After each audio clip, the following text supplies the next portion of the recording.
இருங்க ஸ்க்ரோல் பண்ணிடாதீங்க. யாருமே உங்ககிட்ட ஷேர் பண்ணாத ரொம்ப முக்கியமான விஷயத்த இன்னைக்கு நான் உங்களோட ஷேர் பண்ண போறேன். இன்னைக்கு பௌர்ணமி, வெள்ளிக்கிழமை பௌர்ணமி. உங்க வாழ்க்கையில இருக்கக்கூடிய நெகட்டிவிட்டியை ரிமூவ் பண்றதுக்கான மிக உகந்த நாள் இன்னைக்கு தான். ஸோ எப்படி அந்த ப்ரொடெக்ஷனை நம்ம ஈர்க்க முடியும் அப்படின்னா, உங்களோட நான் ஒரு பைண்டிங் ரூன் சிம்பிளை ஷேர் பண்ண போகிறேன். இதை ட்ரை பண்ணி பார்த்துட்டு, அதுவும் இன்னைக்கு முக்கியமாக உங்கள் பாதங்களில் வரைஞ்சிருங்க. வரைஞ்சிட்டு சாக்ஸ் இல்லைன்னா போர்வையை வச்சு மூடிடுங்க.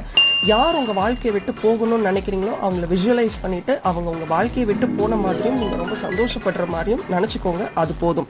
ஸோ இன்னைக்கு இதுதான் உங்களுக்கான ஒரு beautiful tip. Hi and hello, நான் உங்கள் நான் ஒரு இன்டர்நேஷ்னலி சர்டிஃபைடு லைஃப் கோச், நான் ஒரு NLP coach and practitioner, and நான் ரொம்ப சீரியஸாக ரூன்ஸ் அண்ட் சிஜில்ஸை ப்ராக்டிஸ் பண்ணுவேன். அண்ட் நான் ஒரு டேரோ கார்ட் ரீடர். இதோ உங்களுக்கான ரூன் சிம்பிள். ஸோ பிளாக்ல தான் வரையணும், காஜல் இருந்தால் வரைஞ்சிக்கோங்க. இதுதான் உங்கள் சிம்பிள். வரைஞ்சிட்டு எனக்கு அப்டேட் பண்ணுங்க.